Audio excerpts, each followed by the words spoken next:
25 minutes. Before we get started, everyone do me a favor and wiggle those doors on either side of you.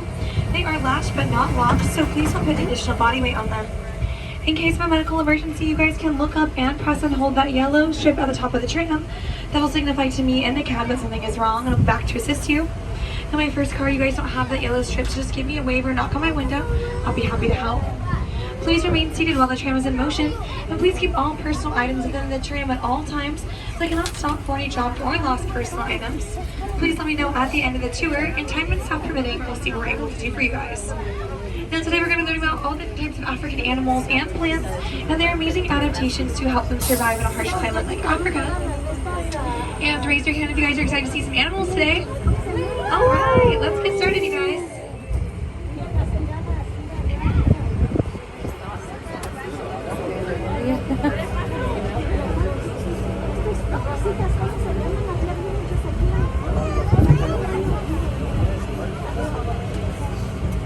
Now coming up on the passenger side are going to be blush-colored birds with long twiggy legs.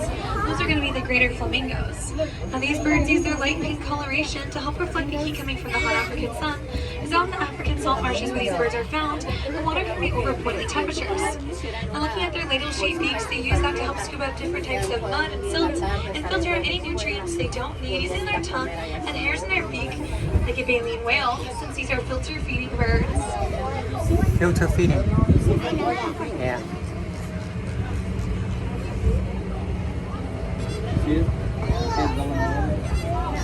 Now I want to thank you guys so much for coming out to the San Diego Zoo Safari Park today. Whenever you come through the two front doors of the San Diego Zoo Wildlife Alliance, whether that be the Safari Park or the zoo downtown, you guys are being an ally for wildlife and helping us out in a big way as we are a non-profit organization. So the money they just spend on tickets, food and merchandise goes to caring for animals at both facilities, as well as supporting 8 different conservation hubs found on 6 different continents around the world. So thank you guys so much for helping us to continue the mission of the San Diego Zoo Wildlife Alliance to help all native plants and animals around the world thrive together.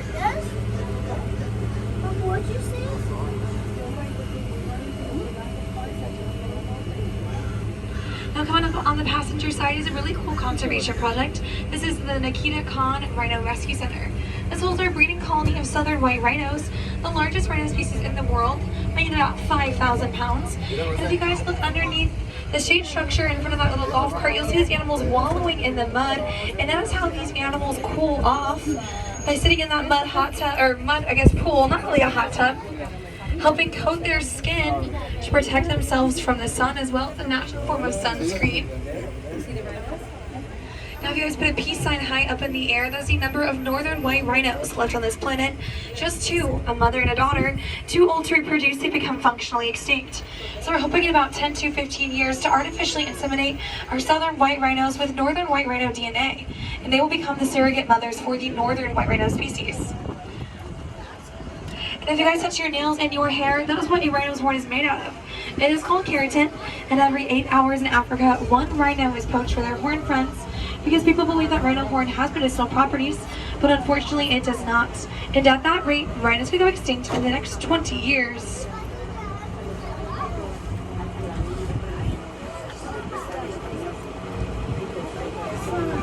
But don't worry, there is still hope for the rhino species. We have amazing guests like you guys. By coming out today to the San Diego Zoo Safari Park, you guys are putting money towards rhino conservation. Not to mention the San Diego Zoo Safari Park holds the world record for number of southern white rhino calves born under human care, with over 100 born at this facility alone.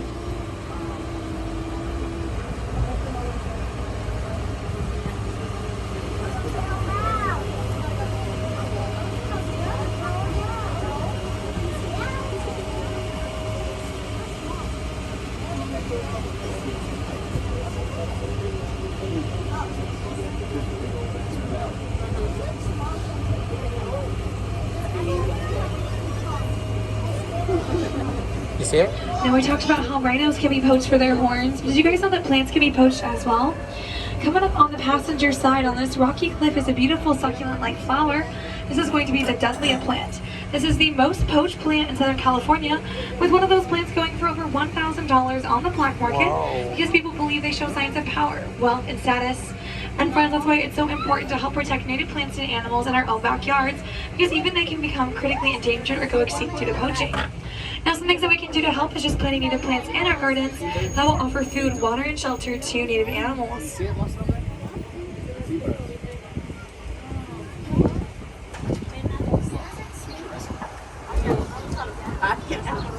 Now, another really cool plant on the passenger side used to be this tall tree with long drooping leaves and branches. This will be the peppermint willow. It secretes a peppermint-like smell on the passenger side to be able to deter predators from eating its leaves. And it also uses 1/5 of the water a normal tree would use to survive. So a great tree to plant out in your gardens here in Southern California. Now on the passenger side, there's sandy-colored backs and marshmallow white bellies. These will be the Sonoran gazelle. Now those animals use that sandy-colored back to be able to blend with the arid climates of Africa and use that marshmallow white belly, like our greater flamingo's feathers, to help be able to reflect the heat coming from the hot African sun.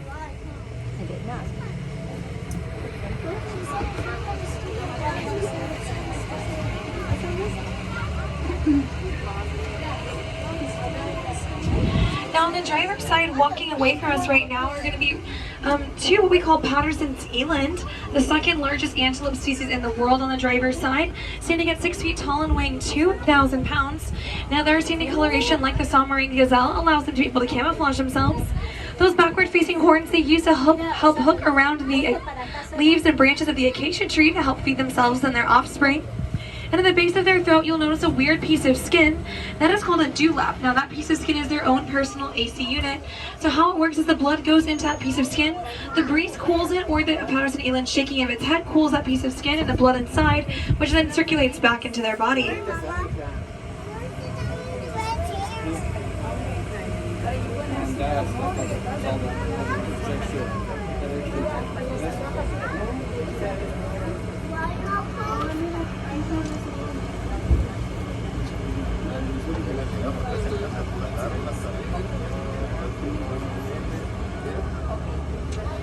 Now on the driver's side, closest to us at this feeding trough will be an espresso brown colored antelope, backwards facing horns. The rest of the herd is kind of behind him and the giraffe that you guys are looking at. See it? Now those guys use those horns to be able to compete for resources. Interlocking those horns and shoving each other around, male versus female. The most dominant animal will win and the subdominant animal will move on. And this antelope is called the Sable antelope, found in the woodlands of Africa. Now, almost the same color as the sable antelope will be the tallest animals in the world on the driver's side. This will be the Maasai giraffe. Now, these animals use that dark dappled coloration to help be able to camouflage themselves amongst the shade of the acacia trees. Just like the Patterson's eland, these animals eat acacia. Now, besides giraffes' height, they are also known for their purple tongues. And that tongue is purple in color because it is a form of sunscreen for these animals, as they do spend 18 hours a day eating. And that tongue is a prehensile finger-like digit that wraps around the branches of acacia trees and pulls and strips the leaves from them. Now if you guys point your pointer finger up in the air and bend your elbow, that is how long a giraffe's tongue is on average. So for every foot of giraffe, there's an inch of tongue that follows, that allows these animals to gain the best up-high resources for themselves, as giraffes on average are 16 to 18 feet tall.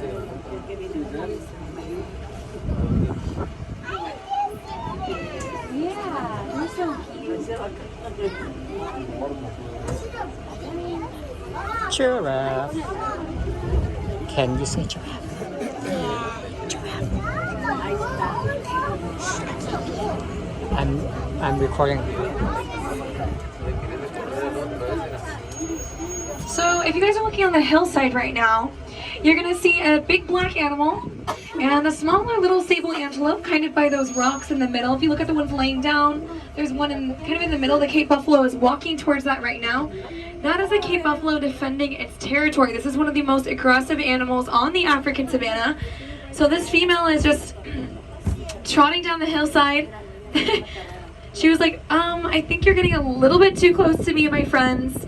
Now she looks like she's walking back up, but we're going to talk more about them later. This is kind of a hard spot to view them, so just remember that they are very aggressive animals, and they just kind of showed you guys how they can intimidate one another. Even lions, you guys, don't really mess with these animals. Lions be scared, yo. Now, if you guys want to be citizen scientists from the comfort of your own home, you guys can go to www. WildWatchKenya.org is an organization that has cameras set up all over the African savannah. It takes over 1,000 pictures of different African animals every single month.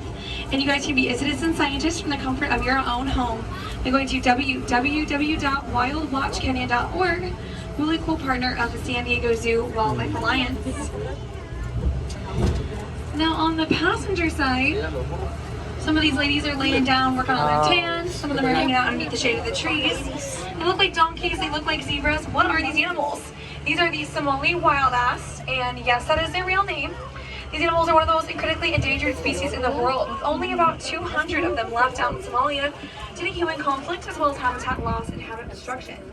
And a really cool adaptation will be those zebra-like markings on their legs called family marks. Essentially how these markings work is these animals spend all of their days grazing, so all they gotta do is look at their friend's legs in front of them. When one of them starts to move forward, the others will follow, so nobody gets left behind who becomes a tasty snack for a predator, like a lion, cheetah, or a hyena. Alright friends, well we're gonna get ready to say goodbye to the savannas of Africa and hello to the lush forests of Central Africa on the driver's side. When we go up this big hill, I cannot stop on the hill, but we definitely can slow down and talk about some animals. Hopefully we see some cool ones on our journey upward. But a really cool animal you guys can see here at the safari park found in Central Africa would be the African gorillas. With no natural predators, they are losing their habitat at a rapid rate due to slash and burn farming for the palm oil trade, which is why it's important that we go to the App Store and download an app from the Cheyenne Mountain Zoo that helps us track companies that are farming palm oil sustainably. And sustainably means safe for the African gorillas. They have enough food, water, and shelter so we can see their numbers increase instead of decrease.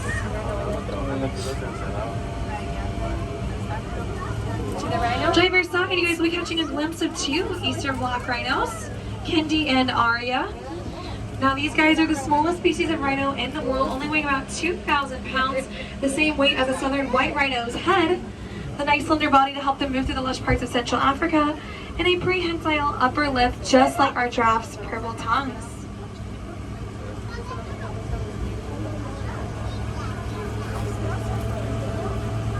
Smell that?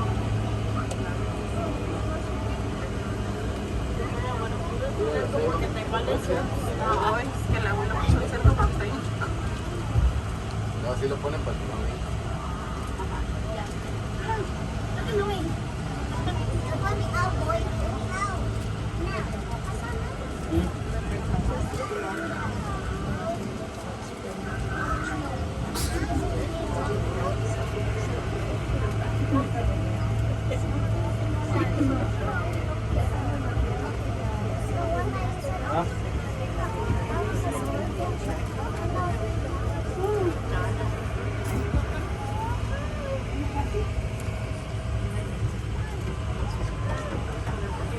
On the driver's side, you're going to want to focus your attention. Same. There are some rusty red colored antelope pretty close to the Tram pathway, backwards facing horns and dark markings on their faces. These will be male Roan antelope found in Central Africa, using those horns like the Sable antelope to compete for resources.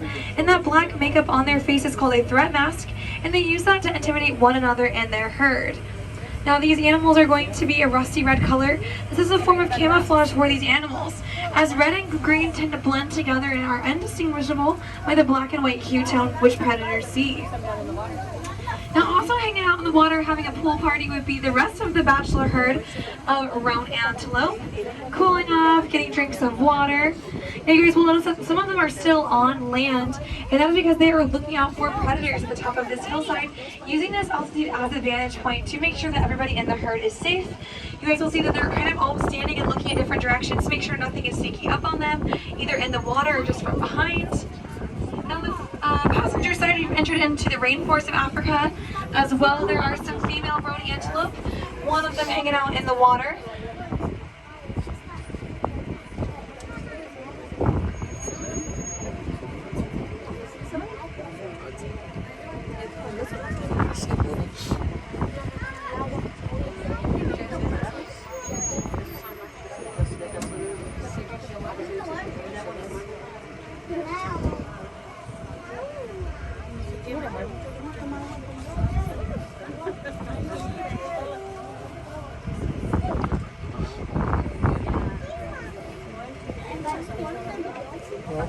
Don't have to worry about getting thirsty. Alright, my friends, on the driver's side, this short stubby tree with long spines and tiny green leaves, that will be an acacia tree, the main food resource for the African giraffes in Patterson, Zealand. But more importantly, this tree was used traditionally by the people of Africa to locate well water, because this tree has deep roots called tap roots that can live off of underground water reservoirs, as well as using those branches as a natural form of barbed wire as well.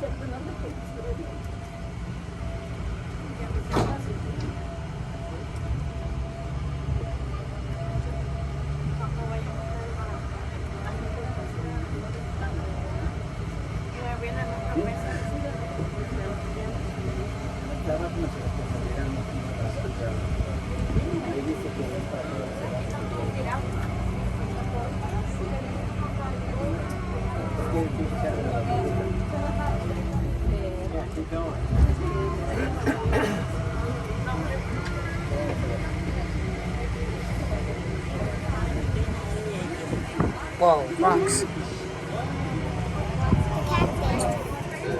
Cactus? What is the plural word for cactus? On the driver's side, Cacti.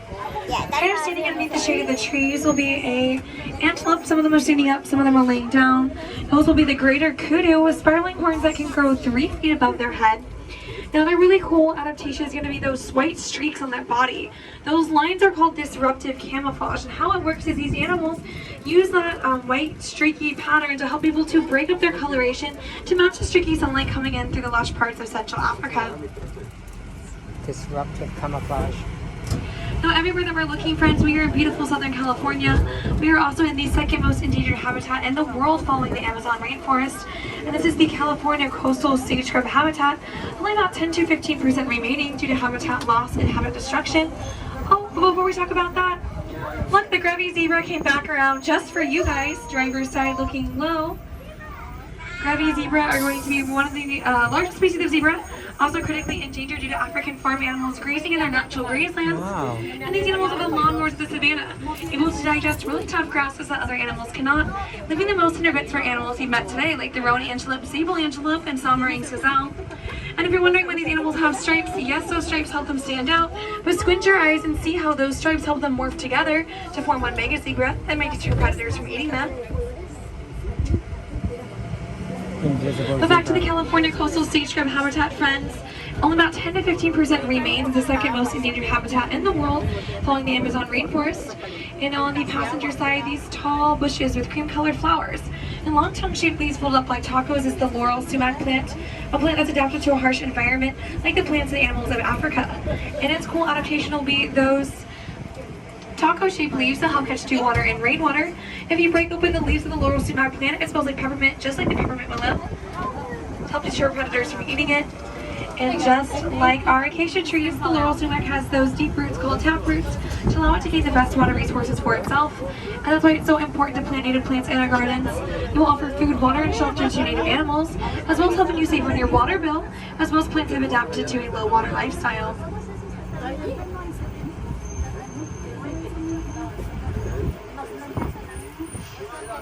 Driver's side, we're catching a glimpse of the Cape buffalo. Let's see, the rest of their herds kind of spread out all over the place. Again, one of the most aggressive animals in the African savanna. Buffalo. Using their coloration like the Grevy zebras to warn Oh, predators, you they see can 'em? take them on and we Right there. call them flopping. Yeah. But more importantly, friends, their really cool adaptation is going to be those ears. You guys see those ears are constantly wagging, and that's because these animals are susceptible to heat stroke, being as large as they are and dark in color. So those ears are their own personal AC units, just like the Patterson elands do love.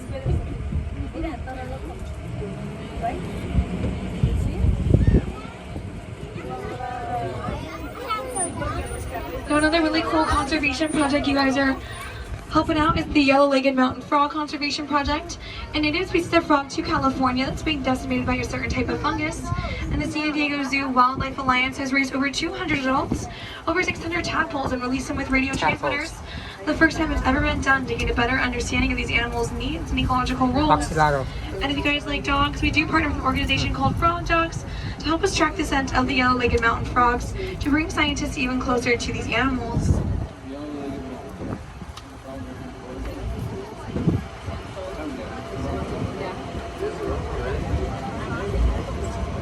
On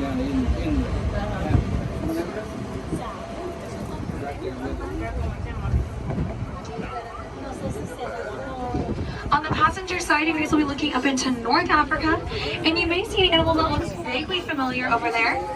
If you're thinking Texas Longhorn, you're correct. Well, you're kind of correct. This is the African version of a Texas Longhorn called the Antolean cattle, the only domestic species we have here on the Tram pathway. And this is the main source of milk and meat for the Ankole people in northern Africa. And they are bred for the width of their horns, which is 6 feet across, or the width of one of these tram cars. Now friends, I like to think about the world as a game of Jenga made up of native plants and animals, and we can see ecosystems start to collapse when native plants and animals around the world start to go extinct. And that's because not all plants and animals can fill their own ecological roles and the roles of others. And that's why it's so important to not just help native plants and animals in our own backyard, but also around the world. Now, some things that we can do, maybe drive electric vehicles, not idling in our cars, or biking or walking to places close to us, helping animals in our Arctic hub like polar bears and beluga. They are losing their habitat at a rapid rate due to the warming of Earth's atmosphere. Maybe we can move to more sustainable forms of energy, like wind and solar. Maybe we can do things like helping animals out in the African Savannah, or even animals out here in our Southwest hub here in San Diego County, maybe more water conscious and taking shorter showers. Or maybe moving away from plastic products to paper or cloth products, helping animals in our marine or ocean hub. Animals like sea turtles who commonly ingest plastic bags, mistaking them for jellyfish. Friends, if we all do our part just to help make the world a better place, we can help preserve native plants and animals around the world for generations to come. And that is what the mission of the San Diego Zoo Wildlife Alliance is all about.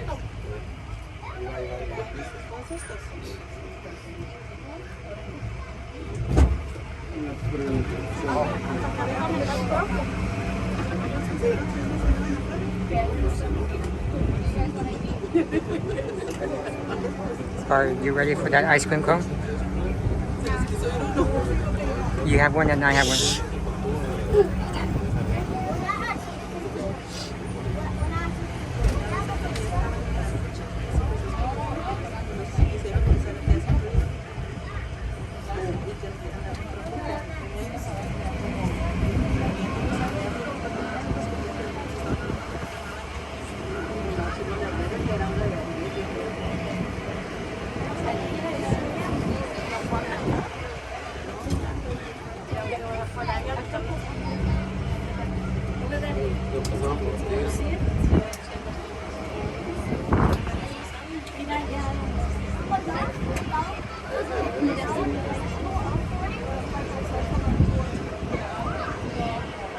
Driver's side, focus your attention, and you're going to see the fastest land mammal in the world. It's going to be the African cheetah. African cheetah can run speeds of 70 miles an hour for only about 30 to 60 seconds. She is a sprinter, not an endurance runner. She has a long tail to act as a counterbalance to help her be able to make tight turns. She's the only large cat also to have non-retractable toenails. So her toenails are out permanently, like a dog's, to help her decelerate from speeds of 70 miles an hour or more.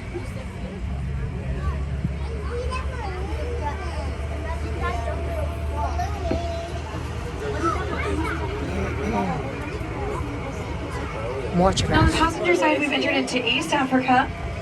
We are approaching our tower of common giraffes. Common giraffes are going to be a little bit lighter in color than the Maasai giraffes we saw out in South Africa. And laying down crisscross applesauce spoons in the bowl over here is one of our adult giraffes. Now this is how giraffes rest, by tucking those legs up underneath them, resting on the ground. And giraffes actually have amazing senses. They are able to see, smell, and hear over 2 miles away from them. They're called the watchtowers of the Savannah. And other prey species in Africa rely on these animals to help sense danger. So if a giraffe senses danger, normally it will run, and other animals will run as well, so it'll become a tasty snack. Now friends, we learned about so many amazing African animals and plants, and their amazing adaptations to help them survive in a harsh climate like Africa.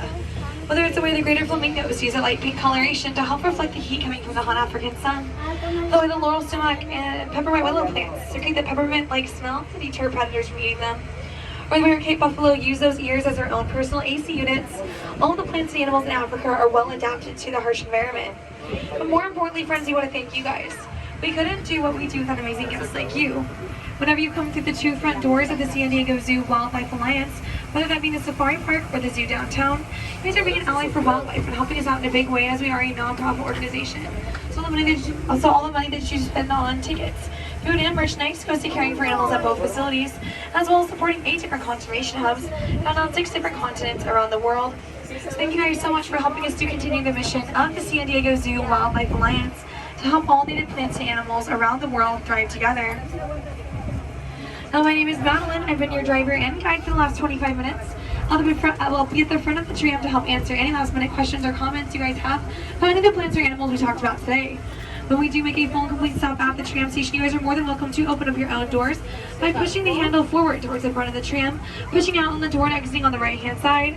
I hope you guys remember to stay cool, wear your heavy sunscreen, drink plenty of water, and enjoy the rest of your day here at the San Diego Zoo.